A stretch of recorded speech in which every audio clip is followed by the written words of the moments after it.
Chapter 1271 Seven Lights. Upon hearing Indigo Light Yesus's reply, Klein's mind tensed up as he recalled the crimson moon, the brown planet, the scarlet planet, the blue planet, and gold planet.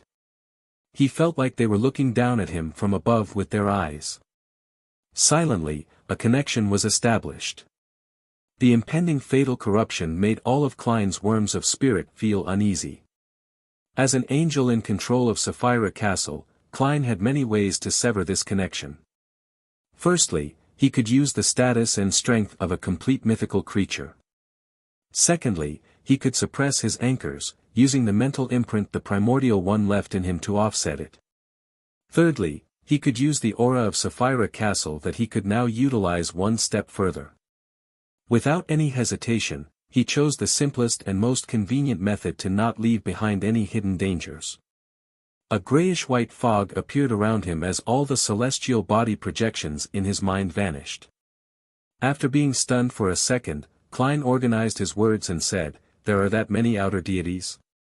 Indigo Light Jesus symbolized the domain of prayers. He touched the ruby ring on his right hand and nodded. Ever since the oldest one awakened and split apart, the most powerful outer deities in the entire universe gathered around this tiny solar system. Some of them wished to retrieve their spheroid and characteristics that had been ripped from them, and were attracted here. Some of them have the hope of getting neighboring spheroid and high-level characteristics which they can accommodate. Oldest One. The seven lights addressed the original creator as the oldest one, and not the primordial one. In terms of the name's meaning, there isn't much difference. Klein deliberated and asked, spheroid and characteristics that were ripped and attracted over. He could understand the rest of the words Indigo Light had mentioned, and he had even made some speculation towards such matters. There was just one point that caught him by surprise. Blue Light Kuthumi, who was a symbol of the domain of cogitation and used love and wisdom as a characteristic of his body, explained kindly, "Your Excellency, you shouldn't be unfamiliar with the law of convergence of beyonder characteristics." Seeing Klein nod, the thick-bearded elder with a sapphire tied around his forehead continued, "This isn't just a law for the sequence pathways. It's also suitable for describing the spheroid and the characteristics related to the outer deities, especially the ones that were directly nurtured and created from the oldest one. For example, the mother goddess of depravity, son of chaos, and the mother tree of desire. As for the other outer deities, we aren't too sure. In short, the three great old ones who lost a portion of their spheroid and characteristics are most concerned and proactive when it comes to invading the real world. They have been trying to influence the spirit world and corrupt us." Klein nodded slightly and asked in a confirmation-seeking tone, "In other words, a portion of the current 22 pathways and 9 spheroid belong to the outer deities?" "Yes." The amethyst-wielding Saint Germain, who symbolized the domain of ritualistic magic, took the opportunity to answer. When the total number of 22 pathways and the 9 spheroid was reached, everything finally reached a balance. This might be the mysticism connection that originated from the oldest one. Klein thought for a moment before saying, "What are they exactly?" Saint Germain, whose face was suffused with a faint purple glow, making him look rather mysterious, said, "For example, the moon and the earth pathway both belong to the mother goddess of depravity. She is an existence that stands atop all the outer deities. Even after a portion of her Sapphira, that is, the brood hive, was ripped from her, that remains the case. She is the sovereign of all the feminine forces in the entire universe." Just as Saint Germain said that, Green Light Serapis suddenly laughed. "In fact, after carefully analyzing the 22 pathways, you'll discover that the moon and earth pathways are the two most contradictory ones. The Demonis pathway represents the oldest one's feminine side. The Red Priest pathway represents the masculine side. This happens to form a deformed aspect of balance, but the moon and earth can also make beyonders of the corresponding pathways turn into feminine creatures at high sequences. There are no pathways that balance it." Seeing Klein wince his eyebrows, Green Light, who had the long hair of an artist, added with a smile, the Earth Pathways Sequence 2 is Desolate Matriarch, and the Moon Pathways Sequence 1 is called Beauty Goddess. Therefore, the Sanguine only have queens and no male princes.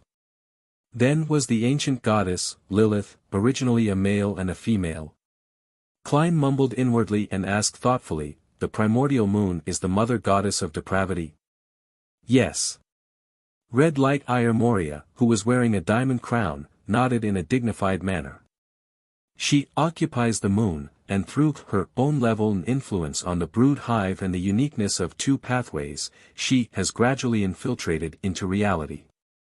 The primordial moon is her manifestation in this world. After saying that, Ire Moria paused and said, her full title is Mother Goddess of Depravity, Origin of Evil, the Indestructible, and the Brood Hive of Filth. Klein recalled the exaggerated reaction of the moon when he first learned of the secret of the cosmos. He suddenly felt a chill as he hurriedly asked, the devil and prisoner pathway come from the mother tree of desire? Yellow Light Venethan, who was wearing a lemon-yellow robe, sighed. Yes, her full name is the Mother Tree of Desire, Father to Devils, Perpetual Blatherer, and the Heartless God. Therefore, she had seized the opportunity when something happened to the chained god, easily achieving her goal of corruption. Mother. Father. Is that fellow a man or a woman? Yes, to an existence at this level, it's normal for there to be no distinction between genders. Different incarnations have different images. She even wanted to bear a child for me. From the present state of the chained god, if I had been caught, I'd probably be the one bearing the child. Then, the child will inherit Sapphira Castle, allowing the mother tree of desire to indirectly corrupt and control this Sapphira. From this angle, perhaps the prisoner pathway's desire of indulgence is the proper way of acting. However, this correct path leads to the outer deity, so temperance is still the better one. Klein frowned slightly as he raised a question he had guessed before, hoping to get an answer. Since there are so many outer deities, why haven't they entered our world yet? From what Klein had learned to date, he could guess that, even if it were only the mother goddess of depravity and the mother tree of desire, the outer deities could easily resolve existences like the former 7 deities, the true creator, and the primordial demoness. The plump orange light Hilarion smiled and said, all our suffering comes from the oldest one. All our luck comes from the oldest one as well. Not only did he leave behind his spirit, will, branding, and corruption, but he also left behind the spheroid, characteristics, and power. The remnants of his power formed an invisible barrier outside the planet, preventing the outer deities from directly invading it. However, with the passage of time, his consciousness and powers haven't truly been revived, and his will and powers are fading. At the end of the 4th epoch, this reached a very serious state. The invisible barrier produced cracks, and the 7 deities had no choice but to move their divine kingdoms into the astral world to mend the cracks. It's no wonder that the true deities from the 4th epoch could walk the land, but they rarely descended in the 5th epoch. Klein immediately came to a realization and asked, when the oldest one's will and powers decline further, the invisible barrier will vanish and usher in the apocalypse? Orange Light Hilarion, who had been smiling all this while, glanced at Yellow Light Venethan. His expression immediately turned serious. Yes. When the time comes, the mother goddess of depravity, the mother tree of desire, and the son of chaos and all the other outer deities would invade this planet. Even if the goddess becomes a great old one, she wouldn't be able to withstand so many of them. The other sequence 0 deities would be able to tie down 1 or 2 outer deities together, and that would be considered a miracle. It would take 9 to fight 1, or even more. Klein's scalp tingled as he once again experienced the meaning of despair. No wonder it was called the apocalypse. With his upheaval in emotions, he immediately felt the primordial one's mental imprint strengthen, and more of it had eroded what the anchors had fixed in place. Klein quickly calmed himself down and allowed the fragile balance to reappear again. This is the reason why the corruption from underground will naturally dissipate as long as one doesn't approach it or resist. Klein recalled some of the mysticism knowledge he had previously grasped. Your Excellency, you're completely right. Orange Light Hilarion gave an affirmative answer. Klein immediately made other connections. Does that mean that the closer one is to the apocalypse, the easier it is for one to advance? This is because the primordial one's will is fading.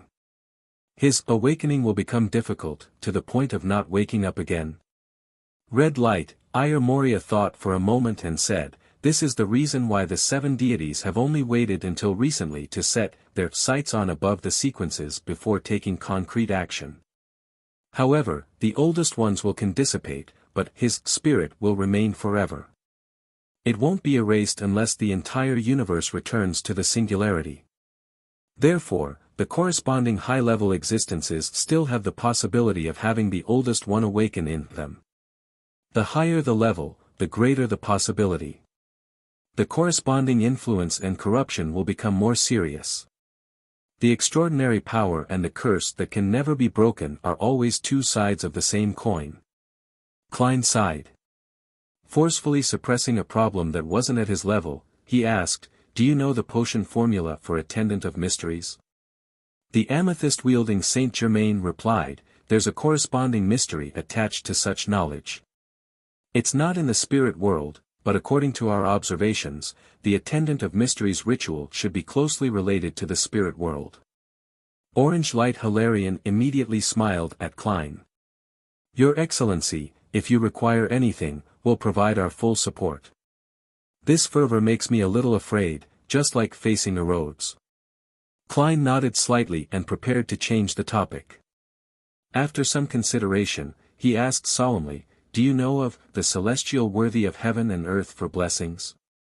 He translated the title using Elvish. The 7 lights immediately fell silent. They looked at each other and didn't reply for a while. After a few seconds, Orange Light Hilarion sighed. We still can't be sure if you're him. He was a great old one who had been active during the end of the previous civilization up to the mid-stages of the first epoch. He is the great ruler above the spirit world that we speak of. The celestial worthy of heaven and earth for blessings is his title in the Western continent.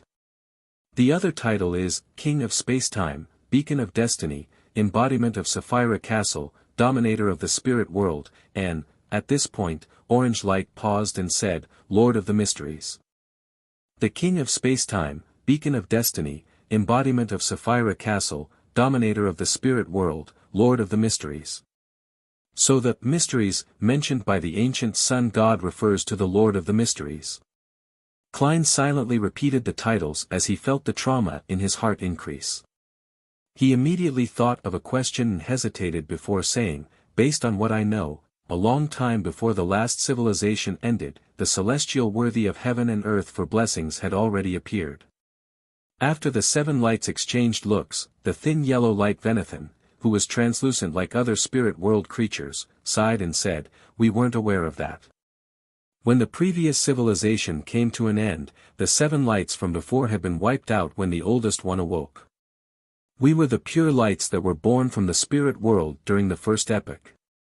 However, we have some guesses about the great ruler above the spirit world. Perhaps this can answer your questions. Klein perked up and wore an attentive look. Yellow Light Venethan continued, we suspect that some of the great old ones that were active in the first epoch were outer deities who had been directly attracted to this planet. Some of them came alive as spherotes. In other words, some great old ones were equivalent to the oldest one, embodiments of the different personalities he split into. Whatever separates will definitely converge, and whatever converges will definitely separate. This description isn't limited to beyonder characteristics, but also refers to the oldest one himself. As most of the spherote and characteristics are from this supreme existence, there are natural inclinations of convergence. And the oldest one is the amalgamation of all the contradictions in the universe. Once the spherote and characteristics are gathered, it will almost certainly separate. Is this the crux and origins of the law of convergence of beyonder characteristics? The genie is an unlucky outer deity who got attracted to this world, only to encounter the Lord of the Mysteries. Klein nodded slightly and didn't interrupt. He patiently waited for Yellow Light to share their guesses. Dressed in a lemon-yellow robe, Venathan glanced at Klein and said, perhaps the oldest one had already had an inclination toward separating while asleep. Therefore, his mind was split into different parts.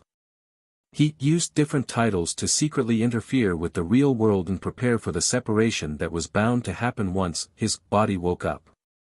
For example, God Almighty or the Celestial Worthy, a reasonable guess, it can explain many of my doubts. Klein immediately felt enlightened. He deliberated and said, in other words, you believe that, the great ruler above the spirit world, was a part of the oldest one. To a certain extent, he is equivalent to the oldest one. That's right. Orange Light Hilarion gave an affirmative response before comforting Klein. Based on the present situation, the great ruler is also the same as the rest of the oldest one. His will and powers have faded over time. Your Excellency, regardless of you being him or not, it doesn't hinder you from putting up a certain level of resistance. Keep what's left of your humanity, and reach a particular balance with him. Heh, separation is inevitable. What kind of consolation is that? Klein couldn't help but lampoon. Then he realized a problem. Since the oldest one dissociated into different parts, the mental imprint in the body of a high-sequence beyonder of the corresponding pathway should also belong to the different great old ones. If the primordial one which awoke in the ancient sun god's body is the God Almighty as described by the seven lights, then who would it be when the primordial one's mental imprint begins eating at me? The answer to this question was very obvious.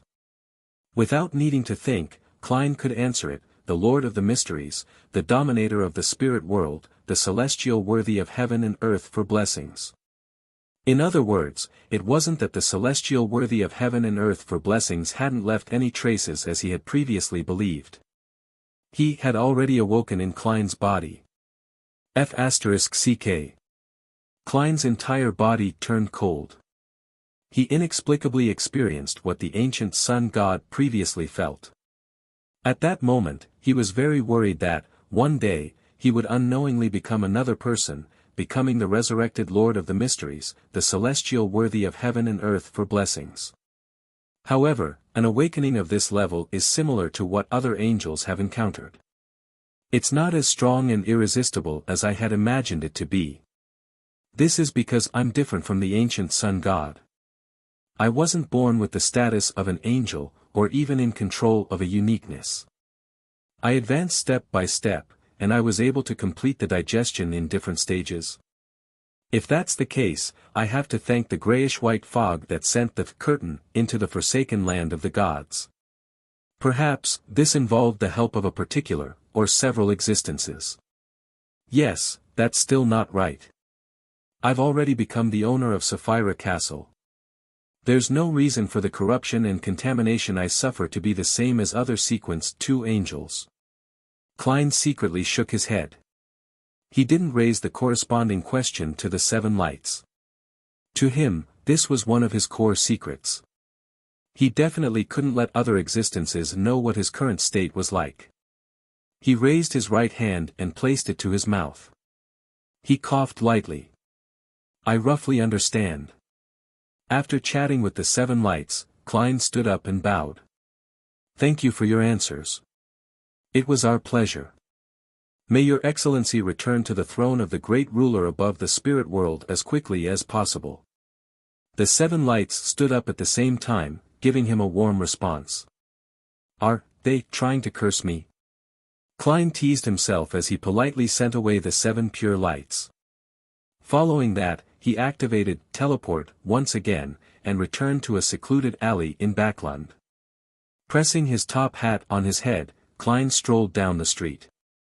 The first thing that caught his eye was the crowd of all kinds of people and the hustle and bustle that formed a heatwave. Some people were wearing linen clothes, sawing down abnormally tall trees in groups of about 4 people. Some of them formed a team, busy repairing the streets and houses that didn't suffer too much damage. Some held desi pies and sweet iced tea in their hands, rushing past him, as though they were rushing to their workplace. Some of them rode cargo carriages, carrying food, meat, and vegetables, all heading in different directions, although most of these people wore simple clothes with plenty of visible stitches, and there were still signs of numbness and pain on their faces. The vitality their bodies exuded seemed to interweave into a light of hope before Klein's eyes. They were tenaciously brimming with life. They were like grass that tried their best to tear through stones after a cold winter. Klein slowed down his steps and gazed deeply at the bustling scene. Although he hadn't seen the tragedy in the later stages of the war, he had learned plenty from Miss Justice and Leonard. Furthermore, he had previously been traveling in the even darker and more repressed forsaken land of the gods. It was inevitable that he felt some uncontrollable emotions. Spring had arrived. Klein's expression gradually relaxed as the corners of his mouth curled up. He walked through the streets and alleys that were rebuilt after the war, and he walked all the way to St. Samuel Cathedral in Northborough. The square was filled with potholes. The workers were doing the first round of cleaning. A small flock of pigeons had returned and landed in this once familiar area. Klein looked around but didn't find any hawkers. All he could do was use historical projections as food and scatter it across the floor. As the pigeons flew over, he crossed the square and entered the cathedral where the bell tower was being repaired. He sat in the front pew of the prayer hall. Looking at the sacred emblem that was the crimson moon surrounded by stars, Klein took off his hat and clasped his hands. He closed his eyes in this tranquil environment. He gradually calmed down, feeling as if he was really praying. At this moment, Leonard, with much longer black hair and darker green eyes, walked down the aisle in a black trench coat and red gloves. He came near him and sat on the pew 2 spots from him and began praying. In the absolute silence, Klein opened his eyes, stood up, put on his hat, and walked past Leonard. When he reached the door, Leonard slowly got up and followed behind. One after the other, they arrived at a corner of the square not long after. Leonard looked at the few pigeons on the ground and seemingly mumbled to himself, "I'm already a high-ranking deacon of the Nighthawks. In another 2 days, I'll return to the Holy Cathedral for some studies, as well as obtain a corresponding holy artifact." In the final stages of the war, he advanced at the front lines to sequence 4 Nightwatcher. "You don't seem to be too happy." Klein, who was standing beside Leonard, didn't turn his head as he looked at the pigeons. Leonard laughed self-deprecatingly. "I have no right to be unhappy. I was just thinking that the battle of gods ended so quickly, and the result was unexpected. Does it mean that the previous defeat and the difficulties that everyone suffered were nothing but bait? Before today, I shared your views. I was also puzzled and frustrated, but now, I'm a little lost. This might have been a necessity." Klein didn't hide his feelings. Leonard fell silent for 2 seconds before looking down at the pigeon that was prancing around him. "That's what old man said too." Without waiting for Klein to say another word, he turned his head and glanced at his former colleague. "You've become an angel." Palaz Zoroast had told him that what Klein had done previously was perhaps to prepare for his advancement to an angel. "Yes." Klein nodded slightly. "But there isn't any glory or power in this. Only pain, curses, and responsibility." "Why?" Leonard subconsciously asked. Klein didn't reply immediately. He looked down at the shadow by his feet and turned to walk out the square. After a few steps, he turned his back to Leonard and muttered to himself, "You should still remember that sentence. We are guardians, but also a bunch of miserable wretches that are constantly fighting against threats and madness." Leonard was taken aback. After a few seconds, he turned to look at Klein, but all he could see was Klein's back, which was just about to disappear around the corner of the street. He was wearing a half-top hat and a black trench coat. With a whoosh, the pigeons on the ground flew up into the light blue sky. Klein didn't visit Benson and Melissa, because the matters he was involved in were at too high a level. Approaching his siblings would only bring them disaster. For existences who didn't know Klein's original identity, such acts would help them understand the relationship between Benson, Melissa, and Klein. To know of Klein's past experiences, this would make them confirm one thing: Klein still maintained his humanity and was still very concerned about his family. Therefore, staying away from Benson and Melissa was the best form of protection he could give them. Of course, Klein had already grasped the situation of his siblings through Miss Justice. During the war, Benson had displayed his experience and ability at the Ministry of Finance. He received many promotions and had become the deputy director of the 5th Department, and his annual salary reached £300. Melissa won the favor of her mentor, Portland Moment, and was given a chance to become a Beyonder. The Chancellor of the Backlund University of Technology was a believer of the god of steam and machinery, so he had long become a Beyonder. He was currently a Sequence 7 appraiser. He wished for Melissa to become a Sequence 9 savant so that she could better absorb the knowledge and improve her memory. This established a good foundation for her in her subsequent development in the mechanical domain. This was Melissa's secret, but she wasn't able to hide from a spectator at the demigod level. Besides, Audrey definitely informed Klein that Melissa was more inclined to agree, and would be making a decision in the next few days. Klein's attitude towards this matter was a tacit acquiesce. On the one hand, the spiritual perception enhancement one gained from the savant pathway's advancement was rather limited. Melissa wouldn't really hear or see what she shouldn't. On the other hand, with the impending apocalypse, the madness caused by the low sequence potions would further decrease. Furthermore, there was also him, a miracle invoker, to help lower the risk of her losing control. For an avid fan of machinery, a Sequence 9 savant is enough. Moment shares the same attitude. He doesn't wish for a believer of the Evernight to obtain too many potions from the Church of Steam. Yes, the apocalypse is approaching, and the invisible barrier is weakening. The intrusion of this world by the outer deities will become more and more obvious. The chances of ordinary people encountering Beyonder incidents will definitely gradually increase. From this point of view, it's also a good thing for Melissa to become a Beyonder. If she can successfully advance to Sequence 6 artisan, or a machinery specialist, then she can fulfill her dreams and protect herself and Benson. I'll get Miss Justice to find an opportunity to disclose the acting method to Melissa in a discreet manner. The extent of her future growth will depend on her. At most, I can give her some good luck, formulas and ingredients. I'm really like an older brother who can't rest easily. I've been like this since the beginning. Does this count as granting a wish in a certain sense? Wait, Melissa definitely wishes for Klein to come back to life.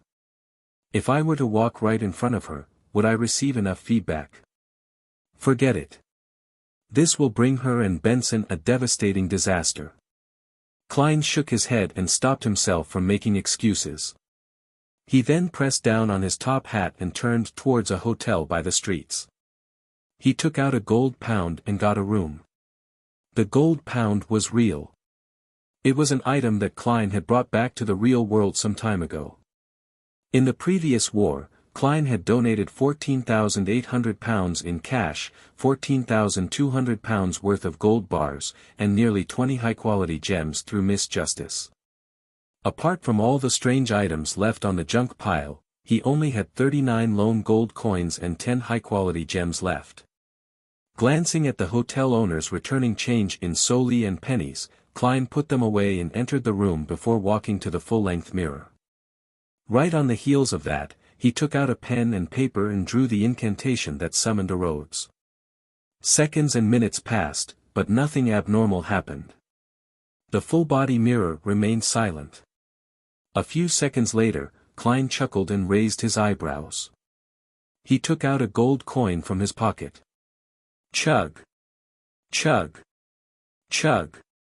A steam locomotive that was spewing thick smoke tore across the rail, heading west of the continent. The disheveled Cancer and a machinery hive mind member stood in a particular carriage as they focused on the metal cage in front of them. The metal spikes above the cage extended outwards in all kinds of menacing ways, coruscating with a dim light. The machinery hive mind member, who had the looks of a typical Loanese citizen, looked out the window at the planes rapidly sweeping past them. He couldn't help but ask, "Deacon, are you planning on returning to Lone after reaching Intis?"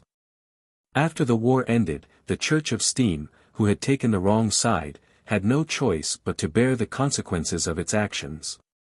It had to transfer all Beyonders above that of demigods, and sealed artifacts above grade 2 out of Lone within a time period set by the two churches of Evernight and Storm. In other words, they had lost their original status. In the future, they could only maintain a small number of cathedrals, just like the Church of Earth Mother in Lone. If it weren't for the fact that there were too many people who believed in the god of steam and machinery, and some of them being key figures in the reconstruction efforts after the war, the Church of Steam might not have been able to retain such treatment. Similarly, a smaller number of cathedrals only required a small number of machinery hive mind members. Most of the Beyonders in Lone had to migrate to Intis. Icancer fell silent for a few seconds before smiling bitterly. "I have to heed the Archbishop's arrangements, but I will take the initiative to request a return to Lone. That's where my childhood, teenage, and young adult life was.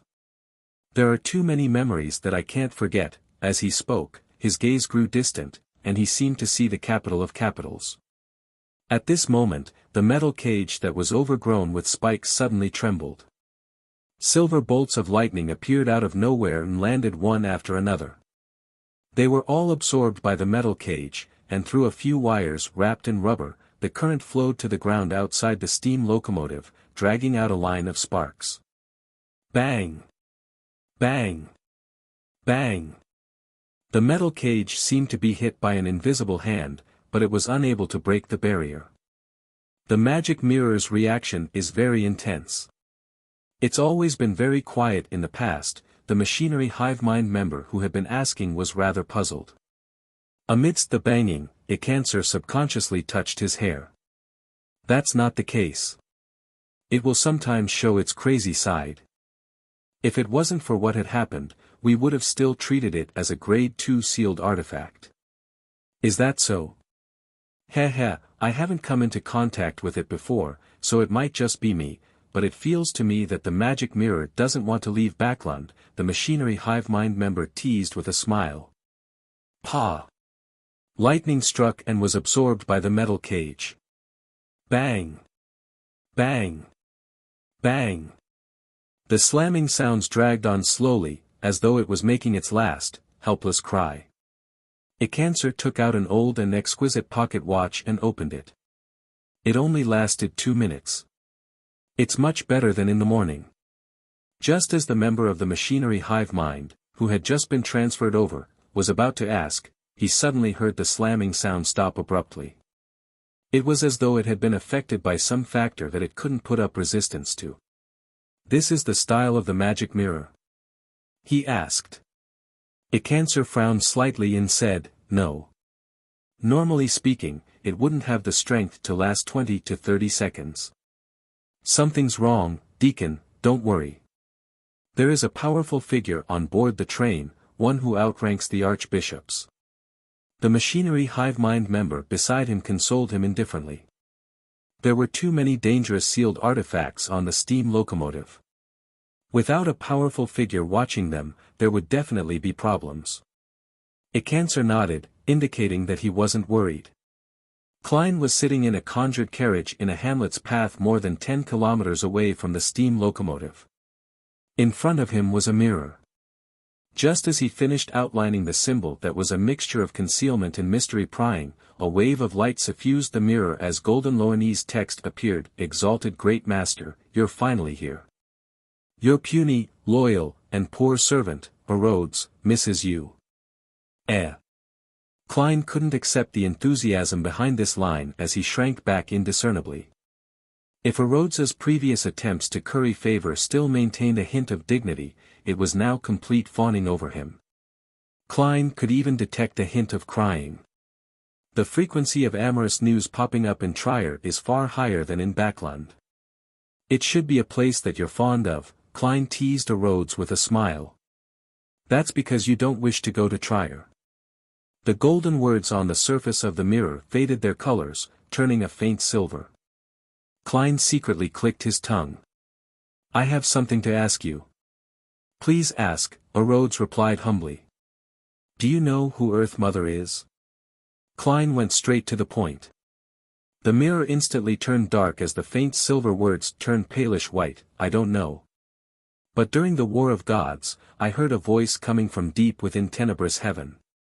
He shouted a name. That's the true name of the sanguine ancestor. This magic mirror didn't dare to directly present Lilith's name. Lilith? It's actually Lilith.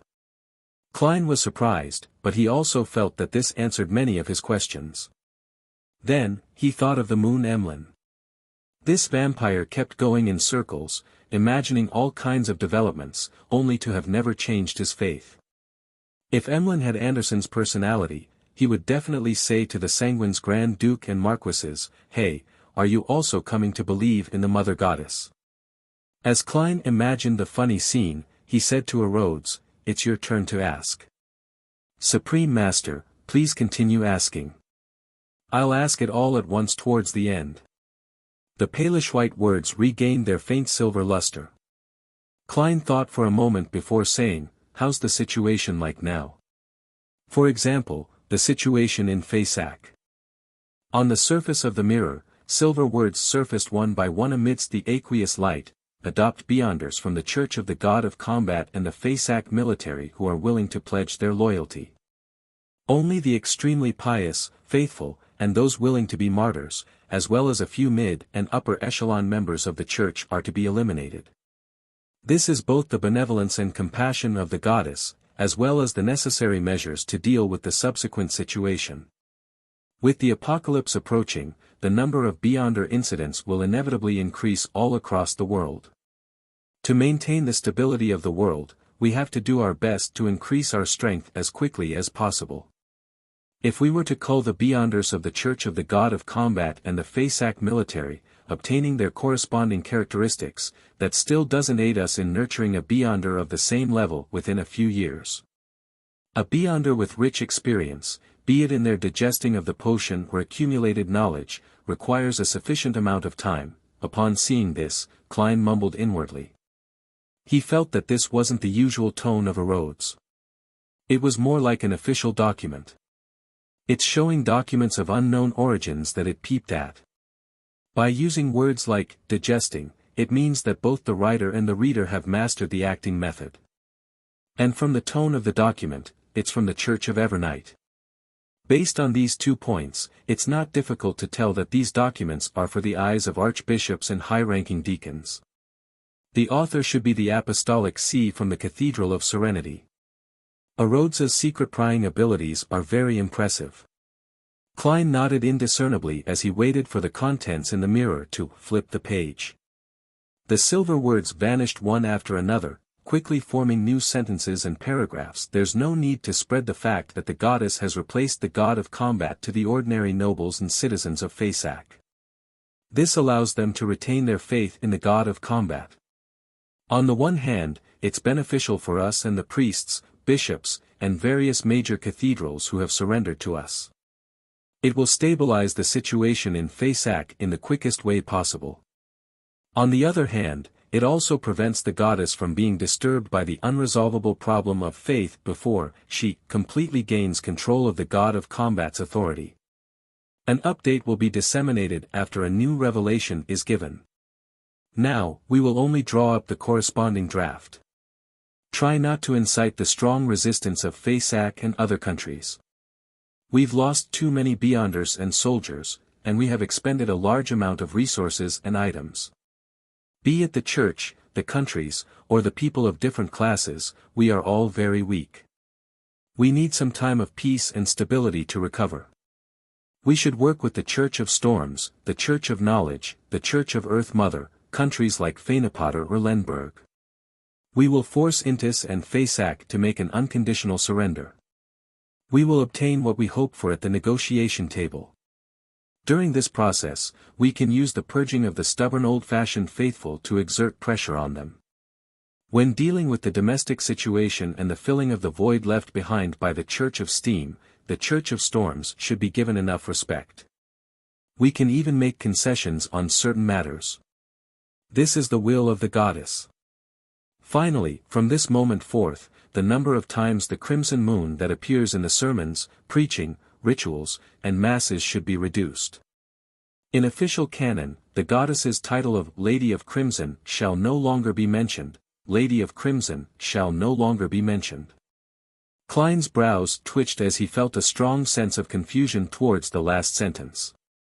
Soon, he thought of the sanguine ancestor, the ancient god of the second epoch, and the present Earth Mother, Lilith, who was once a sequence 0 of the moon pathway.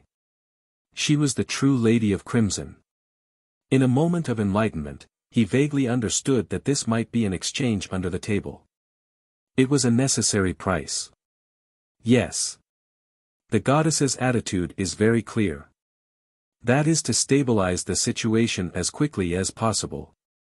Before she truly controls the authority of death and that of the god of combat, and becomes a great old one, she undoubtedly doesn't wish for any more orthodox deities to perish. If that happened, the invisible barrier left behind by the primordial one will have no one to mend it.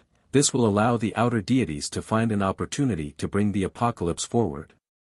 Also, based on Lone's present situation, if we continue the war, the anchors will waver even more.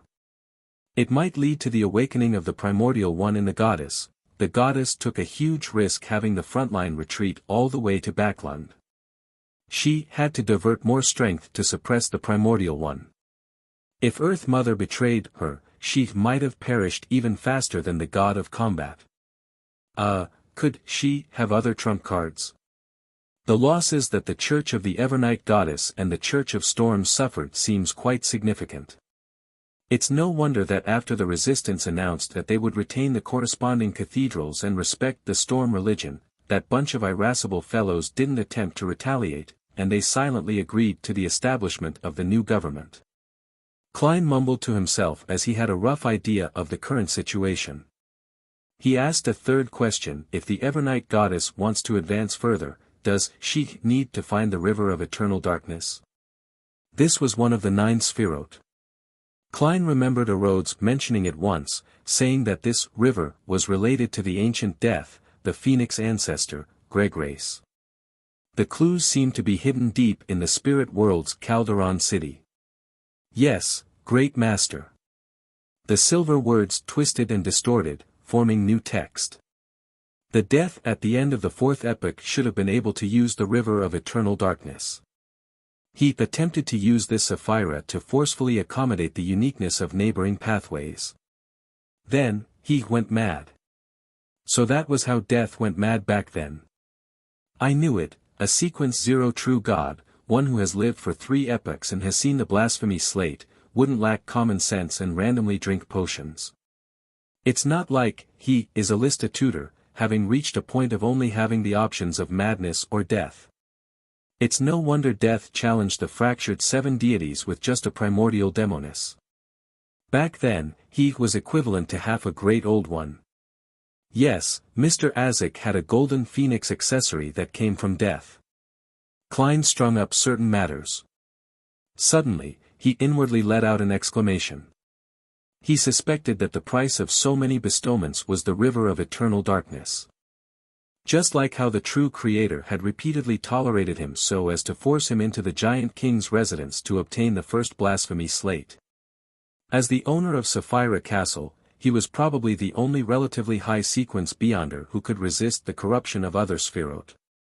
Of course, the Evernight Goddess could also wait up to a decade or so. After the primordial ones will faded further, she could personally retrieve it. However, this way, Klein wasn't sure if she could complete the ritual before the apocalypse happened. He composed himself and raised the 4th question: where can I get the potion formula for Attendant of Mysteries? Rhodes made the silver words reassemble into brand new content: Zeradal, first blasphemy slate, second blasphemy slate, the card of blasphemy, the fool uniqueness that has become a mythical creature. The first choice and second choice might be plotting against me. Zeradal is even more terrifying and cunning than the dark demonic wolf. If I were to plot against him, there's a high chance of me falling into his trap. The danger is extremely high. The third choice is Amon's brother. He should have used this war to become a visionary. If I were to provoke him, Sapphira Castle might not be able to save me. The fourth and fifth options are related to the half-fool of the Antigonus family. It's related to the goddess's foggy town. The goddess should have a way to circle around the half-fool and extract the card of blasphemy, but perhaps I'll need to use the river of eternal darkness to exchange for it. Klein realized that he had reached a dead end. The path ahead was the river of eternal darkness, and behind him was the leader of the secret order, Zeradal. Unfortunately, if I can find the dark demonic wolf, I can try to negotiate with him. He should have seen the first blasphemy slate and grasped the potion formula of Attendant of Mysteries. Sigh, he will flee far away once he smells me. Klein thought for a moment and said to Rhodes, fifth question, what did you mean when you said you saw a pillar and support from me? The aqueous light in the mirror swirled slightly as the deepness became more obvious. The corresponding silver text seemed to turn a little whiter. Great Master, this is a feeling that I can't describe using words. However, I've experienced similar feelings in another existence before. Apart from him, only you possess it. That existence is the ancient sun god. The ancient sun god. Klein nodded in thought. Alright, it's your turn to ask. On the surface of the mirror, the words on the silver screen suddenly turned golden. Supreme Master, do you think you can take away your loyal and humble servant, Rhodes? Supreme Master, do you think you can take away your loyal and humble servant, Rhodes? This question appeared 5 times in a row, completely covering the surface of the mirror. Having become an angel, Klein no longer feared Rhodes. After thinking for a few seconds, he smiled and said, let me talk to that angel. This is basic courtesy. With a boom, illusory beams of different colors spewed out from the mirror and exploded into fireworks in the carriage. Almost at the same time, 2 dark rays of light reached out from the edge of the mirror. 2 arms that appeared surreal grew out. The 2 arms originally wanted to reach out to Klein's calf, but they silently shrank back and gently swayed on the spot. Praise the Supreme Master. After the fireworks fell, a golden message appeared in the mirror. In the middle section of the steam locomotive, in a simple room. A tall and handsome young man with long chestnut hair sat on a hardwood chair. Facing the triangular sacred emblem, he clasped his hands and closed his eyes as he sincerely prayed. On the side of the narrow table was a mannequin made of metal components. Behind the mannequin was a faint meshed glow. Suddenly, the young man opened his eyes and looked towards the other side. Someone had appeared there. And in the young man's blue eyes, the figure only looked like a person. In essence, it was an invisible vortex wearing a silk top hat and a black trench coat. Inside the vortex, there were transparent and distorted maggots squirming about in the cluster. Gehrman Sparrow. The young man calmly read out a name. All the items around him floated up, but there was no wind in the room. Klein pressed his top hat and revealed his human face. How may I address you? The young man nodded slightly and said, Bornova Gustav. Chapter 1275 A New Journey Bornova Gustav. Klein's gaze swept across the young man's face, landing on the floating items and the mannequin made from metallic components. The mannequins have a postmodern style. Some of the physical laws here seem to have changed a little. Klein nodded in thought. I want to take the mirror. He very honestly stated his request. Bornova's expression didn't change, as though he was just a puppet. You're a blessed of Evernight. I guess so, Klein said with a smile. Bornova nodded. Then take it away. He's of the impression that I'm asking for the spoils of war for the Church of Evernight. Klein didn't explain as he politely took off his hat and bowed slightly. Thank you very much. As he spoke, Klein's figure suddenly faded and vanished. He had only come in the form of a historical void projection. Following that, in the carriage where a Cancer and the Machinery Hive Mind member were, nothing happened. Of course, They were only situated in a historical scene, and the actual situation in the car had been covered up without their knowledge. On a carriage more than 10 kilometers away, a mirror suddenly appeared in Klein's hand. It was silver in color, and the patterns on its back were ancient and mysterious. On both sides was an eye-like ornament. "Don't speak." Klein looked into the mirror and gave a simple instruction. "Yes, Supreme Master." Silver words surfaced from the depths of the mirror. Klein immediately took out a pen and paper and used the magic mirror as a backing to write. He thought for a moment and wrote with a faint smile, "Dear Mr. Azek, it seems like I haven't written to you for a long time, as I went to the forsaken land of the gods and had a wonderful journey. There are only two types of living creatures there. They are either living sentient creatures, or monsters. Those sentient beings either bear a curse or have obvious physical mutations. They're even more tragic than I imagined. I tried helping them. This wasn't only for the ritual, for my anchors, or to satisfy my sympathetic heart. It holds meaning on its own.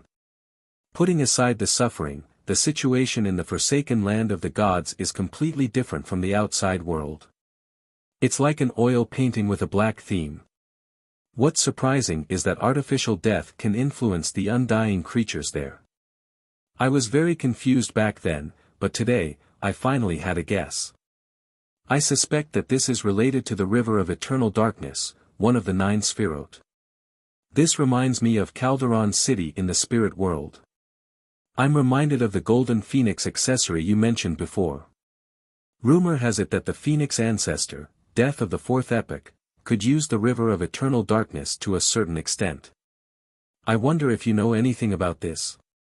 The war that lasted for more than a year has finally ended. The Evernight goddess clinched victory in the end, and the god of combat has perished. I believe that, with your level and status, you should know what this means. No matter what, the long-awaited peace has finally arrived. People are gradually returning to their normal lives. This is a scene that I like to see, but some wounds may never heal. I don't know if the apocalypse will arrive on time, and I don't know when you'll wake up. I can only hope that everything's heading in the right direction. Finally, let me mention something trivial. I've already advanced to sequence 2 and am now a miracle invoker. This is both a curse and hope. I wish you well. Your eternal student, Klein Moretti. After he finished writing, Klein examined it carefully before folding the letter. He blew Azek's copper whistle and summoned the bone messenger.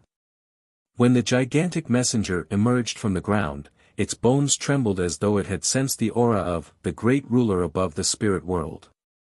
Klein chuckled softly and handed the letter to the messenger whose number was unknown. He watched it clumsily bow before disintegrating into a fountain and burrowing into the ground.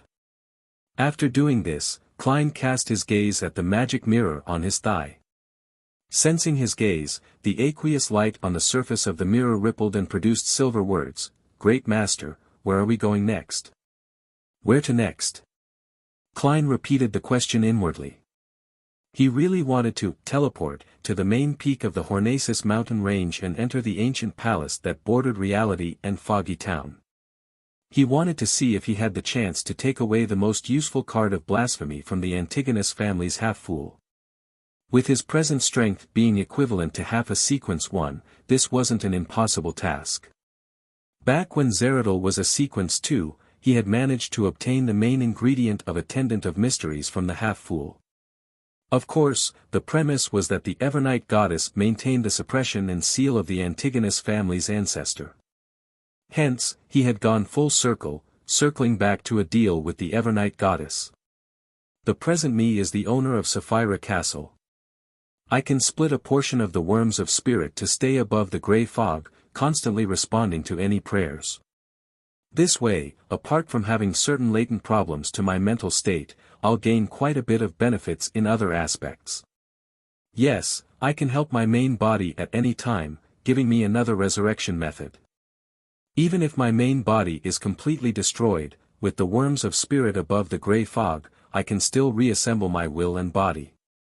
However, if I were to walk in the real world and get concealed, and also end up having my connection with Sapphira Castle severed, the worms of spirit left in Sapphira Castle will lose control and turn into monsters, just like Zeradal from back then. Klein quickly analyzed the situation.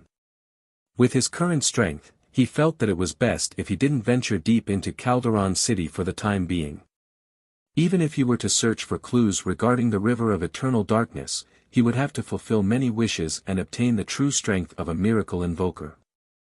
With this in mind, Klein patted the mirror and said with a smile, "Next, let's go wander together." "Where do you want to go?" "Trier, no, you can go wherever you want," Orodes replied humbly. Klein smiled and jumped off the carriage, heading towards the city closest to him. After the carriage continued for several meters, it disappeared inch by inch and returned to the fog of history. At the same time, Klein's trench coat turned into a black robe. His top hat changed in shape, giving off a classic vibe. This made Klein feel like a wandering magician walking through the streets and alleys. In a rather intact house in Backland. Dressed in holy white robes, the beautiful demoness of unaging, Katerina, put down the mirror in her hand and turned her head to the young man who was rocking in a reclining chair.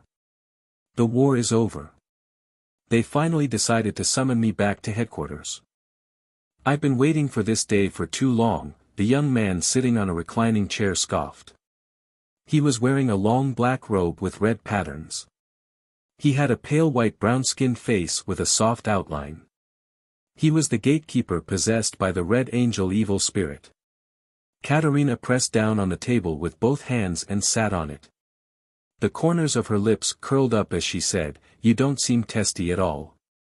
When you get locked underground with two detestable fellows for nearly 2,000 years without being able to escape, you'll know that 2 years of waiting is extremely easy and relaxing."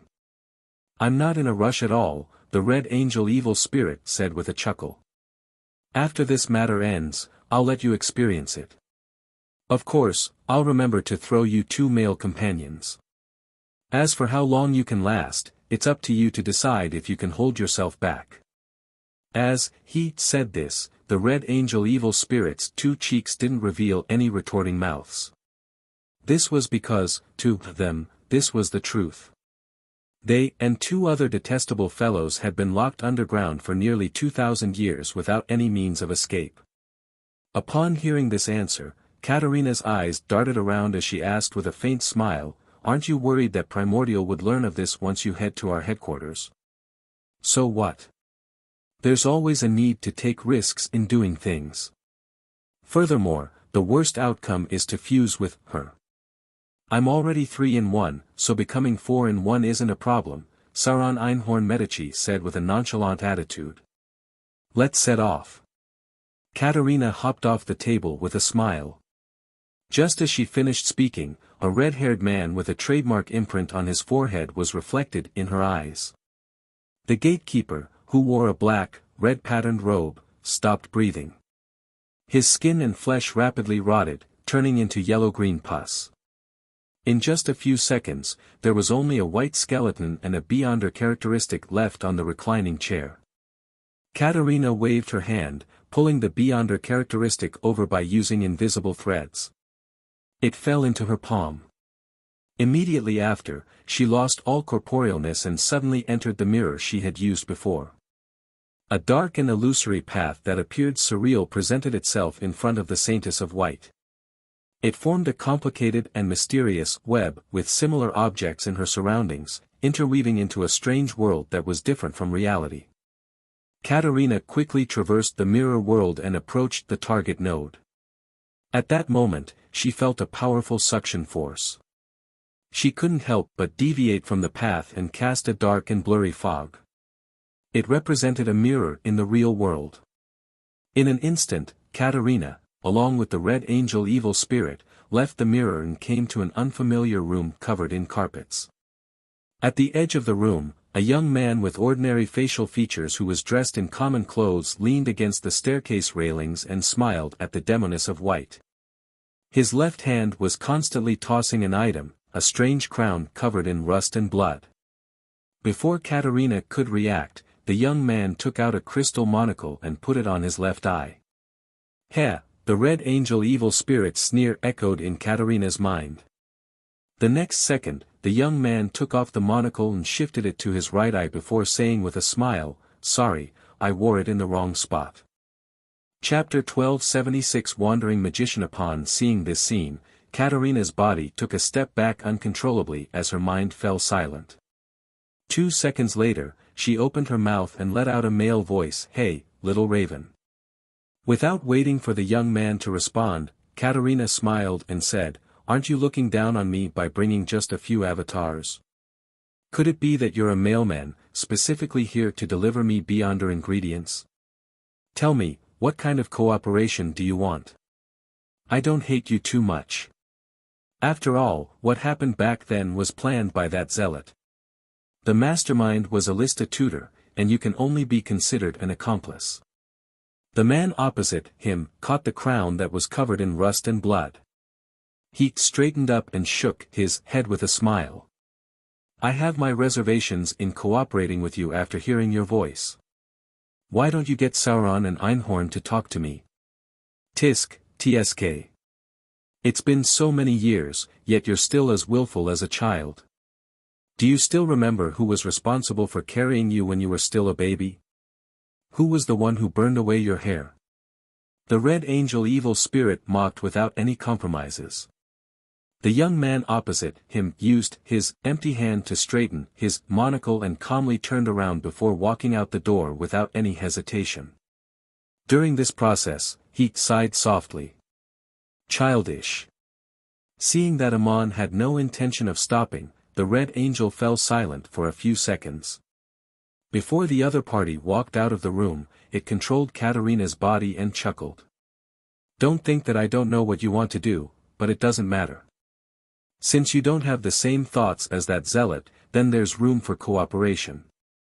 Amon stopped and turned halfway to look at Demonis of White Katerina, who was possessed by the red angel evil spirit. The monocle on his right eye seemed to glimmer slightly. Alwa County, in a city that was being rebuilt after war, inside a bar which had burn marks. "Toby, did you add too much damned water to your beer?" A man wearing an old cap took the cup and took a sip. He couldn't help but complain. The boss, who doubled up as bartender, wiped his cup and snorted. "Do you still remember the alcohol ban from before? Alec, you should be thankful that you even have alcohol to drink." The burly man, who was named Alec, murmured a few words before he focused on drinking his beer. Beside him was a bronze-skinned man with rolled-up sleeves. He looked up and surveyed the area. "I heard that the alcohol ban will soon be lifted because Fainapotter's food will soon be sent over. Also, Faisak and Intis will pay reparations with plenty of food. I can only say that I hope so. May the Lord watch over us." The bar owner, Toby, had just responded when he heard the door open. He looked up and saw a young man who seemed to be a wandering magician walk in. This man was wearing a long black robe and a classic top hat. He walked to the bar counter and sat on a high stool. "A cup of Southville beer." The man placed several copper pence on the counter. The burly man named Alec turned his head to look at the stranger and asked curiously, "Not from around here? A magician?" The young man, who didn't have any outstanding features, laughed and said, "Yes, the magic that I'm best at is to satisfy the wishes of people." Alec immediately whistled. "What did I hear? To satisfy the wishes of people? Lord, there's a fellow pretending to be a deity here." This teasing caused everyone to burst into laughter. The young man who claimed to be a magician wasn't angry. He smiled and said, "That's just a special magic trick." Alec gulped down a mouthful of bland beer and laughed. "Then fulfill my wish and let this stingy boss treat me to a glass of beer." "All right." The young man in a black robe raised his right hand and tapped lightly on the table. With the glass slamming onto the counter loudly, the bar owner poured a glass of beer and pushed it in front of Alec. Then, he retracted his hand and repeated his glass wiping. This scene that seemed familiar to him stunned Alec. He shouted blankly, "Toby, you know him?" "No." The boss, Toby, glanced at Alec like he was a fool. Alec raised the glass of beer with uncertainty and took a careful sip to see if Toby would make him pay for it. Seeing that the bar owner no longer bothered with him, the burly man turned his head in surprise and looked at the young man in a black robe and a tall hat. "How did you do it?" "I told you that it's a special magic trick." The young man leisurely drank a mouthful of Southville beer. While Alec remained in shock, the man beside him with rolled-up sleeves sneered. "I dare bet that you and Toby must have colluded beforehand. Your knocking on the table is to say that you'll pay for the beer." "You can make another wish," the wandering magician replied nonchalantly. "My brother and I have a house that collapsed during one of the bombings and is being rebuilt. My wish is that it will return to its original state before I return," the man with his sleeves rolled up said smugly. This wasn't an easy task. The wandering magician raised his right hand and snapped his fingers before smiling. "All right, your wish has been granted." The people who were paying attention to this broke out into laughter. They no longer paid attention to the foreigner and his clumsy magic show. After drinking, the man with his sleeves rolled up left the bar in a drunken stupor with Alec, and staggered down the street towards the suburbs. 15 minutes later, they returned to the area where they were rebuilding their home. They were about to enter the tent that was issued by the government. At this moment, a gust of cold wind blew and made them shudder at the same time. Soon after, a two-story building appeared before their eyes. It was a house that they were very familiar with and had spent years building.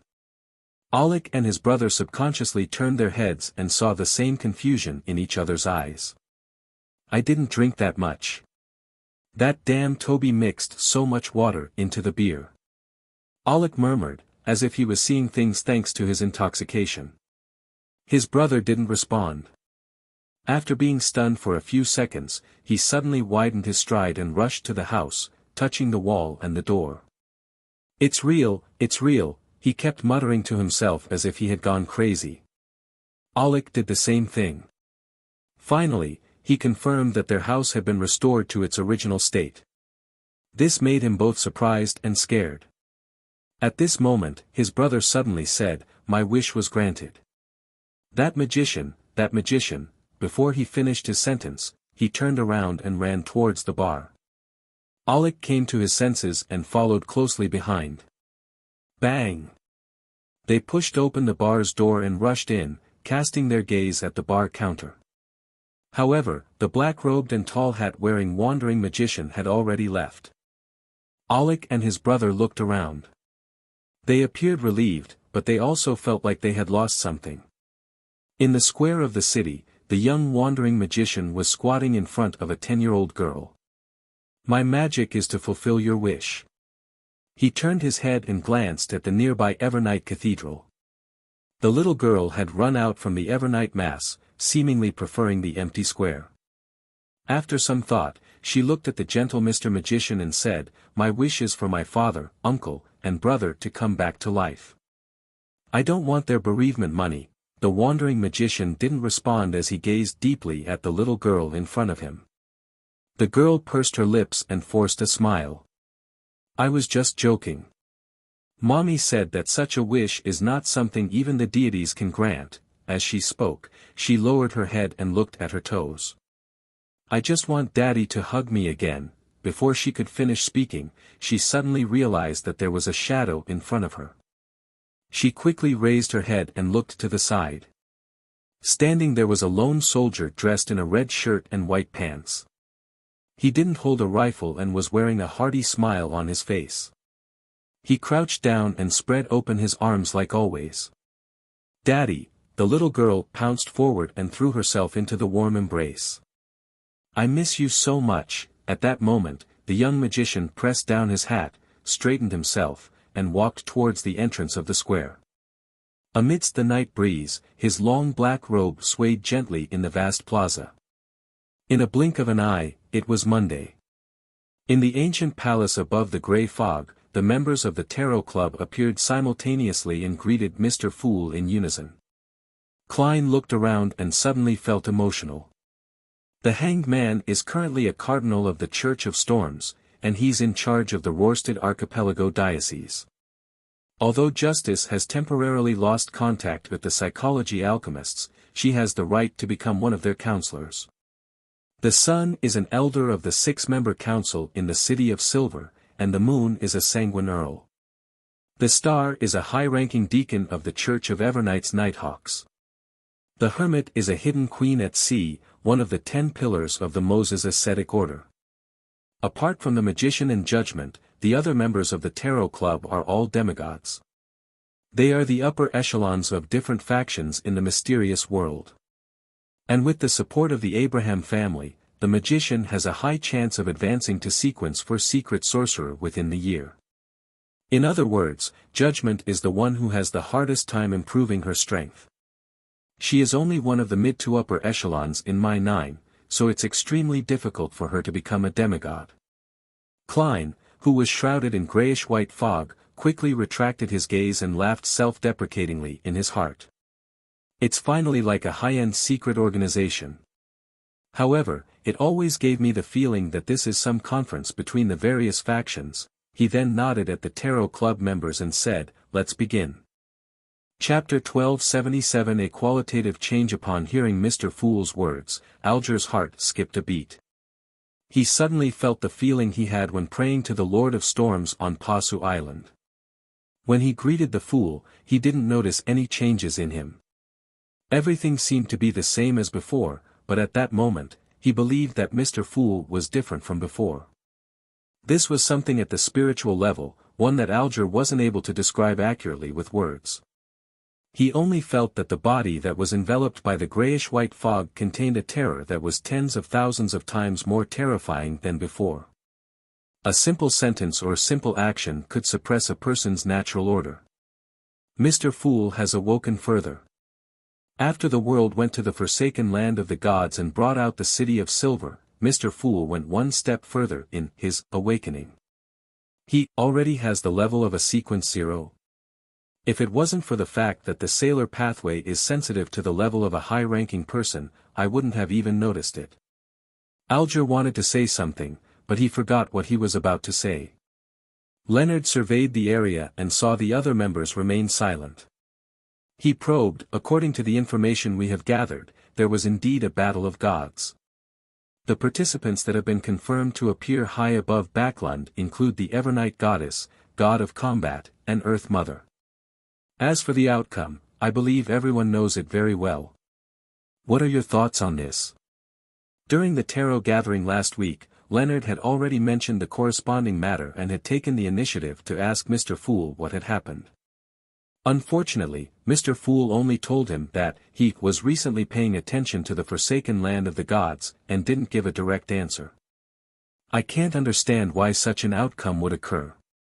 Earth Mother and the God of Combat should have collectively defeated the Evernight Goddess as a mother-son duo. Catlia didn't conceal her puzzlement. Alger retracted his thoughts and said, after some deliberation, I received a report. Just as the war ended, Fainapotter changed sides. This means, Audrey vaguely grasped something. At that moment, Derek mimicked the lady across him and raised his arm. I roughly know why. You. Emlyn uttered a voice of distrust. After all, the Sun had previously been isolated in the forsaken land of the gods, so his understanding of the outside world was all thanks to the other members of the Tarot Club. How could he know more about the details of the Battle of Gods than everyone present?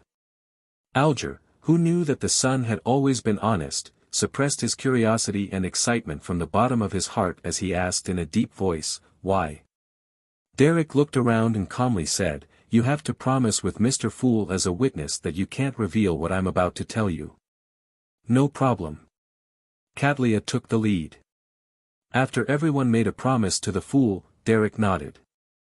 Earth Mother isn't the giant queen, Omabella. The real Omabella has long died. Her remains are in the City of Silver.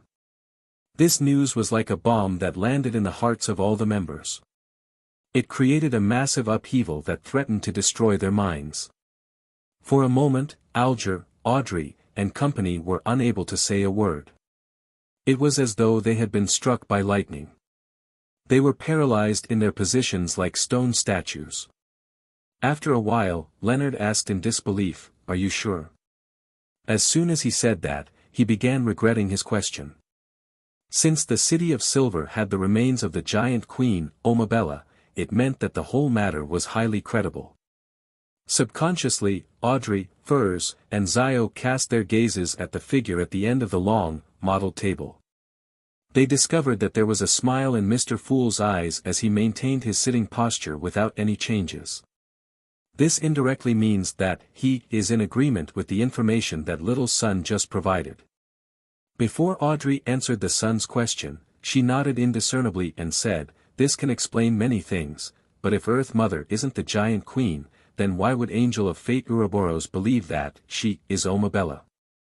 Oh, why does the god of combat want to work with her? Who is she?"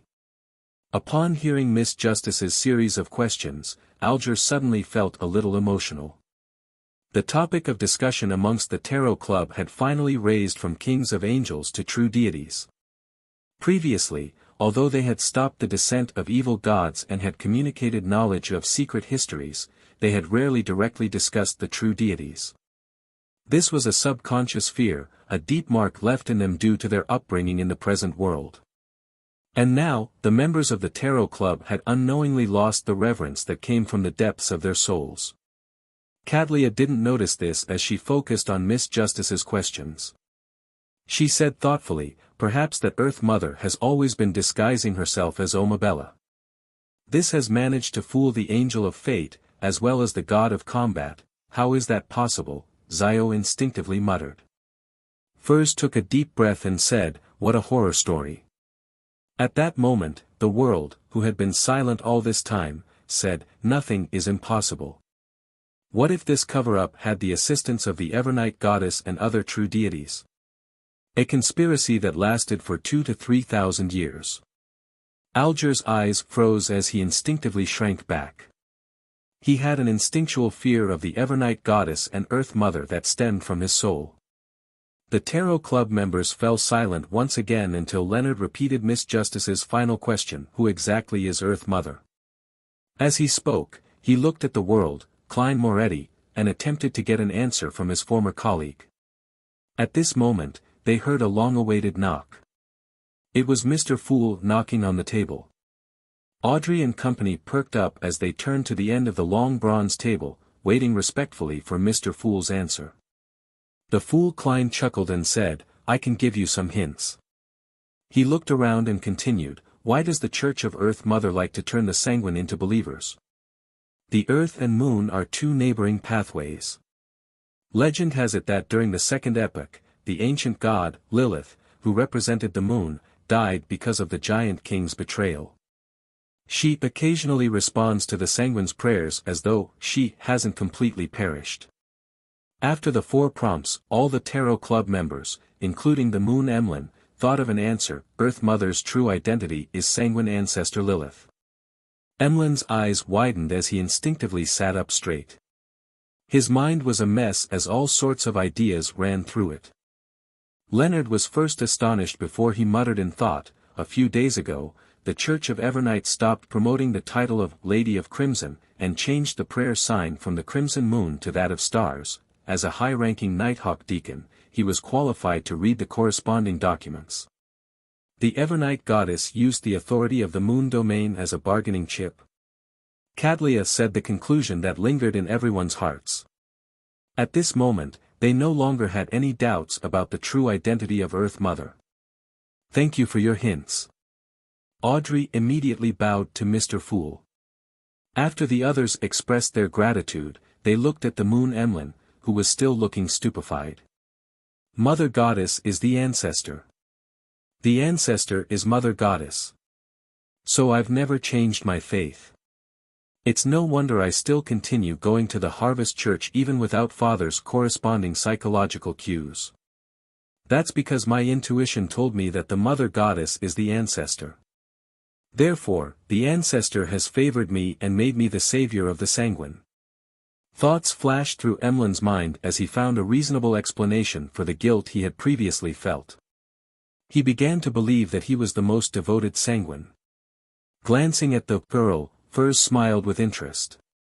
Mr. Moon, perhaps you might become the Archbishop of the Church of Earth Mother after some time. No, it should be the sole sanguine representative of the Church of the Earth Mother. This writer immediately came up with a nickname. Why? Emlyn asked in puzzlement. He believed that the ancestor would allow the sanguine to maintain their former state and not merge with the Church of Earth Mother directly. Leonard smiled and said, since the Evernight goddess doesn't have the title of Lady of Crimson, Earth Mother will soon have a similar honorific name. It's impossible to fool the other churches. Emlyn roughly understood what the upper echelons of the Church of Evernight were thinking. He nodded slightly and began imagining a series of scenes. His kinsman, who had previously mocked him for believing in Earth Mother, would queue up in front of him and accept his baptism. With this in mind, Emlyn's mood turned extremely happy as he couldn't help but raise his chin. After the exchange, the members of the Tarot Club fell silent for a moment, not knowing what to say. A few seconds later, Alger broke the silence and calmly said, most of our members are demigods, so the time it will take to advance will lengthen. Furthermore, we have our own factions. We might need a few years before having a single chance of obtaining Beyonder characteristics, potion formulas, and sealed artifacts. The focus of the gathering now might switch to exchanging information and engaging in secret cooperation. Audrey, Catlia, Leonard, and company nodded in agreement. At this moment, the fool Klein surveyed the area and chuckled. With the matter regarding the forsaken land of the gods over, my condition has recovered quite a bit. You can exchange items of higher levels from me. He pretended to be calm as he revealed the truth that he was recovering. This was an answer that every member of the Tarot Club had long guessed. Just as Audrey and company were guessing which level Mr. Fool had awakened to, Klein smiled and added, those items of higher levels include the Sea God's identity, level, and strength. Chapter 1278 Reminder Sea God's identity, level, and strength. Hearing Mr. Fool's example, Alger's mind went blank for nearly 2 seconds. This was something that he had never dreamed of. From his point of view, by obtaining the authority of Sea God through Gehrman Sparrow and replacing Kelvetua, Mr. Fool had obtained a stable and large number of believers. This was a crucial step for his recovery. Therefore, this secret existence definitely wouldn't give up on the corresponding identity. To his surprise, at that moment, he actually heard Mr. Fool inform everyone that the Sea God's identity, level, and strength could be exchanged. After further recovery, Mr. Fool no longer needs the identity of an entity at the level of Sea God, as well as the corresponding believers. This is the performance of a great existence. Something that isn't qualified is only used temporarily, never monopolized. Alger first sighed inwardly before feeling excited. He felt that Mr. Fool's words were directed at him. In the Church of Storms, he had relied on external forces to become a Sequence 4 demigod. Although he barely managed to rise up to the brass, it was almost impossible for him to advance any further. As for the theft of the Book of Calamity, he couldn't see any hopes of doing so at the moment. Therefore, Alger could only temporarily suppress his ambition and patiently wait for the opportunity to arrive. Now the opportunity was here. And it came fast. Alger was currently a cardinal of the Church of the Lord of Storms in charge of the Worsted Archipelago. Once he secretly became Sea God and controlled the authority of those waters, he would become the king of the Worsted Archipelago, a true king. With this in mind, Alger nearly couldn't contain himself. It took him a great deal of difficulty to calm himself down. Although Audrey, Derek, and company couldn't hide their shock that the Tarot Club was beginning to trade the identity, level, and strength of a deity, even if it was only a false god, they didn't have any intentions of switching to the storm pathway. Compared to Alger, they weren't that excited. They quickly controlled themselves and cast their gazes at Mr. Hanged Man. Alger took a deep breath and humbly said to the end of the long bronze table, "Honorable Mr. Fool, what price is needed to exchange for these items?" The fool Klein was waiting for the Hanged Man's question and said with a smile, "The missions I shall give you, as well as frequent praying and the sincere making of wishes." What he wanted to emphasize were the words towards the end of the sentence, but he believed that the members of the Tarot Club wouldn't be able to tell. As for how he could complete the corresponding wishes, he currently had two methods. First, he used the other Beyonder powers he possessed to achieve the corresponding effects. For example, he could summon historical scenes and repeat the segment of gifting beer to fulfill the wish of the bar owner treating the patron. Second, he could directly grant a relatively low-level wish with his accumulated power of wishes and create a true miracle. For example, using a snap to cause the collapsed house to instantly return to its original state, succeeding in rebuilding it in the full spirit of the wish. In addition, Klein could use Sapphira Castle's level and powers above the grey fog that was equivalent to a king of angels who had yet to accommodate a uniqueness. In other words, when he responded to prayers, he could use the core powers of a sequence 1, which was also the core power of the Attendant of Mysteries. After this period of experimentation, Klein had a rough idea of the two effects. The first was to create a nascent divine kingdom, and the second was grafting. The term grafting was coined by Klein himself. After all, he wasn't a real attendant of mysteries, nor did he obtain the corresponding mysticism knowledge.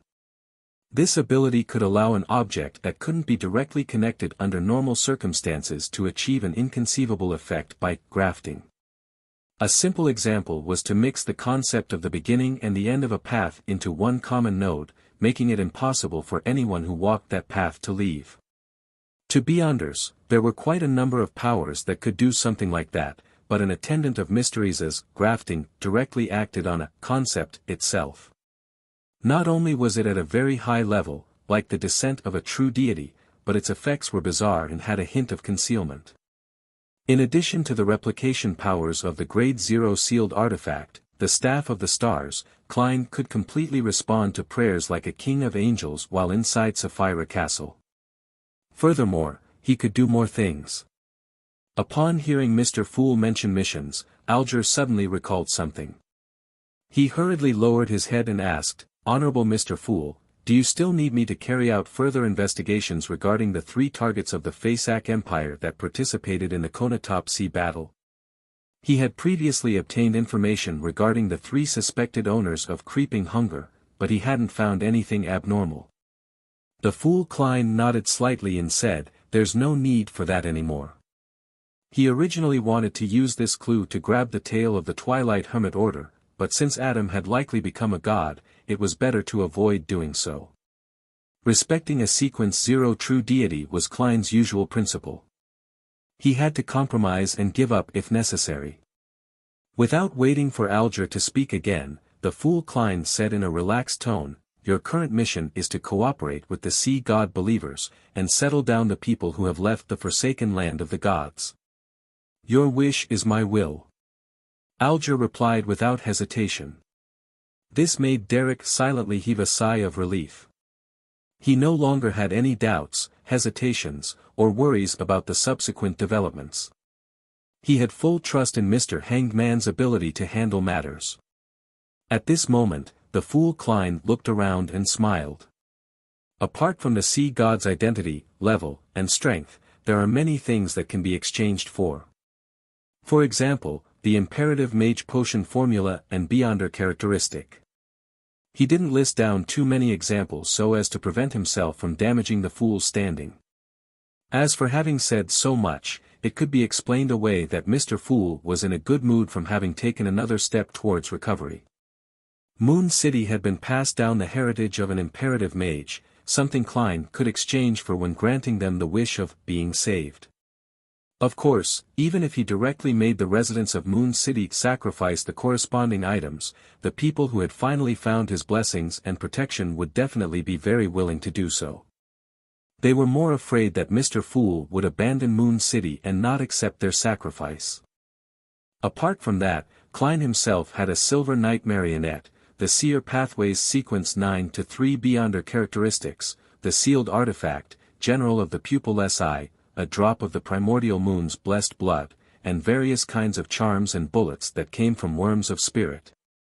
If the Wishmaker wanted a consumable or something for a temporary loan, Klein could even take out more from the historical void. The Imperative Mage's Potion Formula and Beyonder Characteristic. Zio inexplicably felt that Mr. Fool was looking at her. To be frank, she lacked the motivation to advance.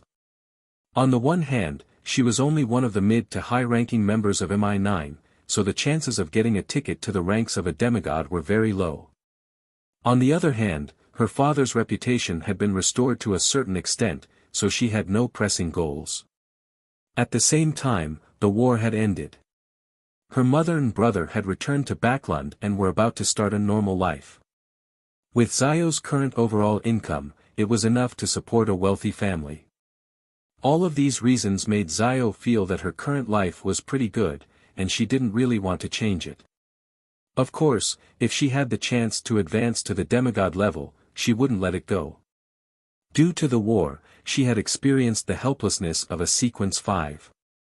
Furthermore, in the Tarot Club, aside from her and Furs, everyone else was a demigod.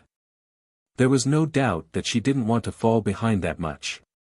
Amidst her thoughts, Zio looked at Furs before bowing her head to the entity at the end of the long model table to indicate that she would work hard. Furs could roughly guess her friend's attitude because it was roughly the same for her. If it wasn't because she needed to advance to Sequence 4 to effectively resist the full moon ravings so as to stop troubling Mr. Fool, as well as the Abraham family having prepared the potion formula and Beyonder ingredients for her, she wasn't in a rush to become a secret sorcerer. As a traveler, she could go wherever she wanted. She could immediately head to a location to eat whatever delicacy she wanted. It completely satisfied Furz's initial expectations of being a Beyonder. Of course, she had another motivating factor to improve herself. After becoming a demigod, she could further help her teacher and family. Seeing the fog-covered Mr. Fool leaning back into his chair, Audrey didn't say another word. After some hesitation, she opened her mouth and said, "Ladies and gentlemen, I have a question. If there's a matter, and you're aware that its outcome has nothing to do with you at all, with it solely being the result of the feelings and gambling of certain existences, what will you do?" Just as she said that, Alger laughed. Everyone is destined to die. It's inevitable no matter how hard you try to change that. Then, does that mean one's life is meaningless? He seemed to have long since thought of this problem before adding, since you can't change the outcome of the matter at the moment, then try your best to improve yourself, obtain more power, and wield more authority until, one day, you can participate in the gambling. If you die during this process, it's better than not doing anything. That's the most sincere words Mr. Hanged Man has ever said. It seems to come from his heart. The insignificant can also become great. Audrey was touched and nodded indiscernibly. At this moment, the World Gehrman Sparrow looked around and spoke. "Everyone, I have something to remind you of." When the Tarot Club members looked over at the same time, Klein controlled the world and said in a deep voice, "The apocalypse will arrive in about a decade. There's a possibility for everyone to be destroyed, including the deities." Chapter 12 79 Sense of Urgency Apocalypse. Although Audrey had long learned about the prophecy of the apocalypse from the Church of Knowledge and Wisdom demigod, she never found it corporeal enough, feeling that it was meant to deceive the people. Even though she had already slightly experienced a war where the individual was puny, she didn't believe that the world was just about a decade away from the apocalypse. There were no signs of this at all. However, the person who had given the apocalyptic prophecy was Mr. Fool's Blessed, Mr. World, who had always been trustworthy in daring to strike at angels. Furthermore, his tone was firm, as though he had already seen what was about to happen a decade later. This made Audrey choose to instinctively believe him. Her heart sank as she felt nervous and flustered. Apart from that, she also felt her confusion fade significantly. There was still another decade before the end of the world. Even those who were drowning would struggle a little, much less a perfectly fine sequence for demigod. Apocalypse. As a cardinal of the Church of Storms, Alger had recently seen many apocalyptic prophecies, but those unverifiable matters couldn't compare to the World Gehrman Sparrow's abnormally serious warning. The impact brought by the two sources wasn't on the same level. At the same time, he acutely noticed a detail: the world said that even deities would be destroyed. Alger's first reaction was that Gehrman Sparrow was being disrespectful to Mr. Fool, as Mr. Fool was also a deity. However, he quickly rejected this idea. After all, the World Gehrman Sparrow was Mr. Fool's blessed and was the most devout believer. The other members of the Tarot Club might accidentally blaspheme Mr. Fool, but it was impossible for the World Gehrman Sparrow. Due to the two prerequisites that Gehrman Sparrow wouldn't be disrespectful to Mr. Fool and him saying that even deities would be destroyed, Alger quickly came to another conclusion: in the world's Gehrman Sparrow's heart, Mr. Fool's level was higher than that of a true deity. Alger never doubted the World Gehrman Sparrow's knowledge. After all, he was a powerhouse who often interacted with angels. This knowledge made him both shocked and puzzled, momentarily unable to find an even more reasonable explanation. Having used the blood of a snake of fate to advance to the level of a demigod, Catlia would also occasionally dream of the scene of the dawn of the apocalypse thanks to her pathway having clairvoyant as its sequence 3. In addition, Queen Mystic Bernadette would occasionally remind her, so she didn't feel any surprise or shock regarding Mr. World's words. She just felt like the dust that had been stirred had finally landed on the ground. As for the future, this mysticologist was equally lost. Apart from improving herself, she didn't know where to direct her efforts. Apocalypse. Zio and Furs looked at each other across Mam Hermit and sensed the raging upheavals in each other's hearts. They had never thought that the wonderful life they were living wouldn't last more than 2 decades unless something happened. This was a time where they were in their prime. Even if they weren't demigods, they didn't have to worry about the inclination towards losing control due to their aging bodies. As the person who spoke was the World Gehrman Sparrow, the two ladies didn't suspect the authenticity of the prophecy. They momentarily felt fearful and heavy. At the beginning, Derek couldn't help but feel depressed. This was because the City of Silver had just left the forsaken land of the gods and came to the world of light. Yet, none of this would last long before the apocalypse was ushered in. Soon, he composed himself and chose to believe in Mr. Fool. Since this great existence was able to rescue the City of Silver from the forsaken land of the gods, he, too, could also stop the apocalypse. Although I'm the savior of the sanguine during the apocalypse, I never expected it to happen so soon. I'm only an earl. Emlyn couldn't help but frown. It was as though a student who had just attended a few days of lessons had to suddenly sit an exam. Of course, this also made him excited. After all, it wouldn't be long before he would fulfill his mission and display his greatness in front of his fellow kinsmen. Leonard had heard of the doomsday prophecy from old man Palaz Zoroast. Although he didn't know the reason behind such a development, he had long been mentally prepared.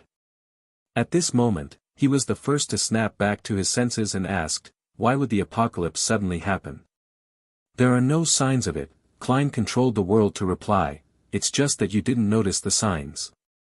Do you think that a battle of gods erupted for no reason? Seeing that all the members of the Tarot Club were stunned and lost in thought, the World Gehrman Sparrow added, you aren't qualified to know the exact reason. Just understanding it would bring about an irrepressible corruption. Only angels and above can resist it. This is similar to what the demigod from the Church of Knowledge's demigod said. It's close to the corruption from the cosmos. I seem to have forgotten something. Mr. World seems to have figured out the whole story. Isn't he afraid of being corrupted? He's already an angel. He is now a he. Thoughts flashed through Audrey's mind as she acutely sensed that the World Gehrman Sparrow might have completed his advancement and become a true mythical creature. In ancient times, this could even be called a subsidiary god, a member of the deity lineup. Right on the heels of that, Alger, Catlia, and the other members of the Tarot Club understood the truth. They knew that the World Gehrman Sparrow had already reached the top of the real world, becoming an angel that walked the land. Their guesses were related to Gehrman Sparrow's plan to deal with a mythical creature. Some believed that it was the benefits that Mr. Fool's recovery gave to his blessed. But no matter what, it was the first time the Tarot Club had a member at the level of an angel, aside from its host and convener. Of course, they weren't too surprised by the World Gehrman Sparrow's advancement to Sequence 2. They had long been numb to his progression rate. Klein controlled the world and made him look around. You can think about what you plan to do next and how you would go about doing it. Zio, Furs, and the other Tarot Club members nodded slightly as acknowledgement. Another 10 minutes of free exchange followed before this session of the Tarot Gathering gradually came to an end. After returning to the real world, Zio surveyed her bedroom. Her expression slowly turned solemn. She once again felt a pressing sense of urgency. After walking out of the room, Zio saw that Furs had also walked out to the corridor at the same time. She no longer suffered from momentary paralysis before coming out. "Where do you plan on going?" Both of them asked in unison before falling silent. A few seconds later, a handsome young man walked out of the guest room. He wore a pair of narrow-framed spectacles and had slightly fluffy hair. He held a few thick books in both hands. "Oh no, I forgot that I have classes this afternoon." The youth mumbled to himself as he rushed towards the staircase, completely ignoring the presence of the two ladies. He was Zio's younger brother, Rio Dericha. He had just entered a pre-law school. In Backlund, one had to pass a pre-law examination before becoming a paralegal. Such a paralegal had to study and work for at least 5 years under a full lawyer before one was allowed to take part in the qualification examination and get a license to practice law. If one wanted to become a senior lawyer, one had to enter the Backlund Lawyer School to receive university-level education. Zio watched her little brother run down the stairs, and a smile subconsciously appeared on her face. She immediately looked up and said to Furs, "I plan to return to MI9 and work hard." "I plan on making a trip to Teacher's Place," Furs answered the question. Right on the heels of that, the traveler's figure quickly turned transparent and vanished. A few seconds later, Furs appeared at a relatively intact building in the rebuilding Pritz Harbor. Then, she took out a pen and paper from her pocket and wrote a note. She planned on telling her teacher that she had finished digesting the traveler potion. Putting away the fountain pen, she stuffed the paper into the mailbox at the door.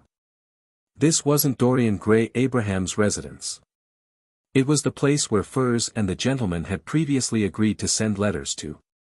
The next day, when Furs arrived, she saw Dorian providing her with the meeting location and time. Emlyn opened his eyes in his room and changed into his coat with a standing collar, intending to visit Marquis Nibbs. When the carriage passed Rose Street, he subconsciously looked out the window and was somewhat surprised to discover that the door to the Harvest Church had opened. After a brief hesitation, he got the carriage driver to stop the carriage, and he paid for the ride. After putting on his top hat and holding his cane, the red-eyed sanguine Earl walked up the steps and entered the Harvest Church. He saw Father Yutravsky, who seemed to have grown a little taller, cleaning the prayer hall with his back hunched. "He has been released as expected." It really was protective custody. Emlyn shook his head inwardly. At this moment, Father Yutravsky raised his head and looked at him. "Wipe the candle stand, I'm trying to please Mother Goddess," Emlyn mumbled. He walked to the room behind him, changed into the brown priest robe of the Church of Earth Mother, and began working. Neither of them spoke a word.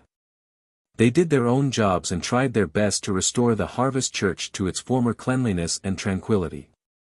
After an unknown period of time, a group of people suddenly entered the door. Emlyn subconsciously looked over and saw Baron Cosmiodora.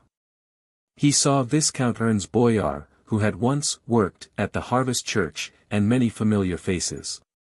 Emlyn's lips subconsciously curled up. Chapter 1280 Chance meeting in the tiny city on a steam locomotive heading for Mid-Seashire's Constant City. Klein, who was dressed as a wandering magician, looked at the young man and his parents across the narrow table with items placed on it. "I have 2 types of magic tricks. The first is to let your wishes come true. The second is to use a mirror to answer your question. Of course, the first type of magic requires payment, and the second requires you to answer questions posed by the mirror. What kind of performance do you want to watch? The young man had black hair and brown eyes. He seemed to have received a good education. He looked at his parents sitting beside him and said with a smile, "My wish is too difficult, so I won't trouble you. In comparison, I'm more curious about the mirror that can answer questions." Klein sighed as he shook his head. With a flip of his left hand, he revealed a silver mirror with a black gem on both sides. "It seems to be an antique." The young man opposite him commented with piqued interest before saying, "My question is, what is the purpose of my visit to Constant City?"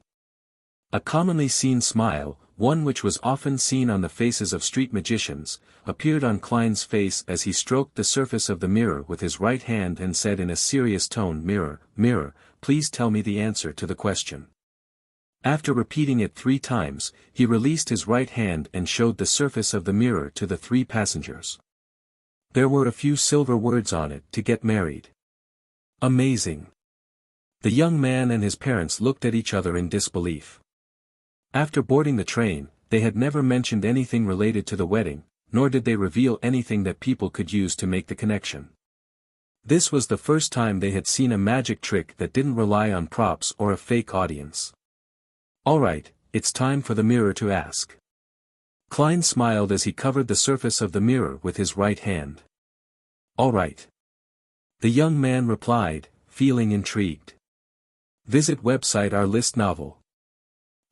Next, let's see what question the magic mirror will raise. Klein released his right hand in an exaggerated manner as though he was performing a formal magic trick. The silver words on the surface of the mirror had already changed, extending into a complete sentence. "You would prefer your bride to be a woman in her 40s or above, right?" The young man's expression froze for a moment before turning pale and then completely red. "How is that possible?" he immediately rebutted. He couldn't help but turn his head to look at his parents and grumble, "What kind of strange question is that? It's just kidding." Klein smiled apologetically as he hurriedly pressed his right hand onto the surface of the mirror, as though he didn't know that would happen. Then, he released his right hand.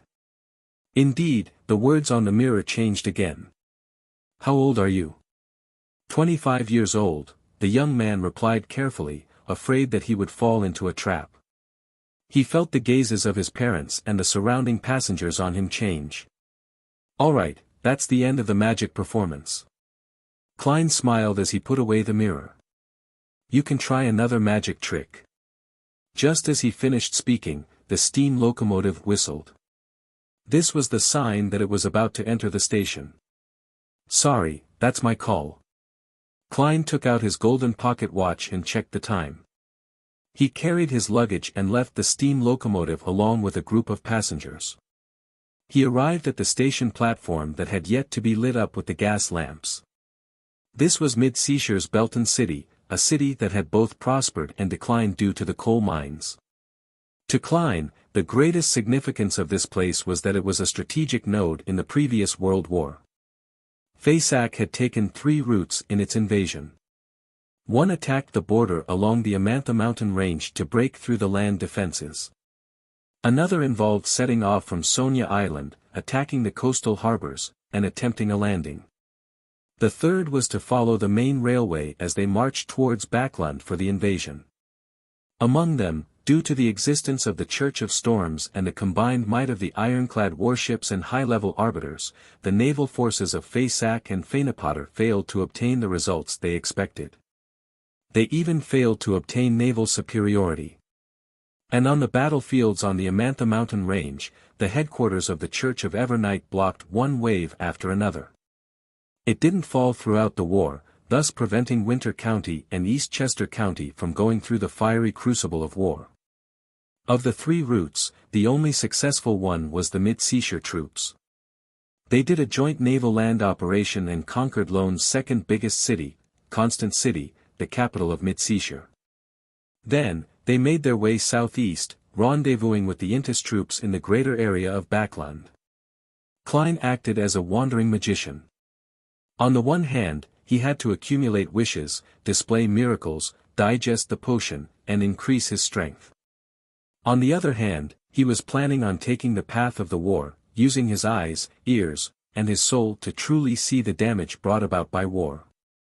After knowing the secrets of the cosmos and the underground, he could understand the Evernight goddess's plan and accept it to a certain extent. However, this didn't mean that he was indifferent to the sacrifices. At the same time, he confirmed one thing: even if he didn't stop George III from becoming the Black Emperor, the World War would have still erupted. However, Lone would have had the upper hand. The Evernight goddess and her allies would face the god of combat head-on, forcing him to seek help from Earth Mother. When that happened, the number of battles between the gods, the intensity, and scale would far surpass what had transpired. Due to this reason, Klein followed Faceax's invasion path and wandered forward. After leaving the station that still had traces of gunpowder, he carried the worn suitcase with a set of clothes and made his way towards the area where hotels were located. At night, he would stroll along the streets and alleys of the city and perform wishing magic for everyone. After taking a few steps forward, Klein's spiritual perception stirred as he cast his gaze to the end of the street. There was a black-haired woman wearing a simple linen robe and a tree bark belt with no socks or shoes. Ariana. The leader of the Church of Evernight Ascetics, the grounded angel, Ariana. Why would she be here in Belton? Shouldn't she have returned to the Evernight cloister at the Cathedral of Serenity? Or be sent to the Faceax capital, St. Millum, to preside over the handing over of the god of combat's estate? It isn't a simple matter if a grounded angel were to suddenly appear in such a small city. Klein was puzzled as he frowned slightly. He hesitated for a moment before deciding to ask. This wasn't because he was a busybody. If anything happened while they were in the same city, no one could escape. However, at this moment, Ariana had already vanished from the crowd. As a servant of concealment, Klein couldn't track her down even if he wanted to. Similarly, when it came to the matter of concealment, Rhodes was helpless. Klein slowly took a deep breath and turned to enter the hotel in thought. He got a room and stowed his luggage away. Then, he maintained his attire as a wandering magician and brought Rhodes along with him. Following his spiritual intuition as a seer, he walked all the way to the municipal square of Belton City. Erected near the municipal hall was a notice board that had many notices pasted over it. Klein saw that several people surrounded it. There seemed to be a brand new notice, so he approached them and stood in the periphery of the crowd, looking at the wooden signboard. In the middle of the signboard, a slightly yellowed piece of paper covered over the other notices. On the surface were black ink and Loanese writing, "Ladies and gentlemen, I am your new consul. Now, I will issue 3 new laws. First law, without my permission, no living being can leave this place. Second law, all life is equal in front of the law. Even ordinary people can kill angels. Third law, those who commit the crimes mentioned below will be punished severely. The highest penalty being the death sentence. 1. Murder, 2. Theft, 3. Chanting the complete honorific name of a deity, 4. Offering sacrifices to evil deities, 5. Fraud, 6. Leaking secrets, an announcement like this. Klein pricked up his brows when he saw this. Without using his spiritual intuition, he could sense that there was something wrong with the content. He instinctively tried to make his spirit body return to Sapphira Castle. But an invisible force blocked his departure, making it impossible for him to make contact with the grayish-white fog. This. Klein narrowed his eyes as he took a few steps back to distance himself from the crowd. From his point of view, an abnormality of this level had reached a near-deity level. He had previously been in situations of not being able to return to Sapphira Castle, but the reason was that he didn't have the time to take 4 steps counterclockwise, recite the incantations, or he had been obstructed and interfered by himself. There was only one instance when he failed to leave the real world due to external forces. It was a powerful seal personally created by the Evernight goddess in the foggy town. Apart from that instance, even blasphemer Amon couldn't do such a thing. Of course, at that time, Amon's main goal was to force Klein to stir Sapphira Castle before he seized the opportunity to use a loophole to replace him as the great ruler above the spirit world. Otherwise, this angel of time could have used his ability to steal Klein's thoughts to stop him from returning. Who is this new consul of Belton City? Is this the reason Ma'am Ariana came here? As his thoughts raced, Klein made the magic mirror slip from his wide sleeve into his left hand. What happened? Klein asked softly. The aqueous light on the silver mirror's surface shook wildly as slightly pale silver words appeared. A few rules here have been replaced. As for who did it, there's no way of knowing. Great Master, you can try finding the servant of concealment, Ariana, to learn the truth from her. Are you satisfied with my answer? The rules have been replaced. Lawyer? Arbiter?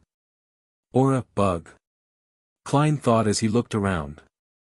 He realized that the citizens in the square were puzzled, perplexed as to why the new notice would mention angels. Why did they have to request permission to leave? The war had already ended.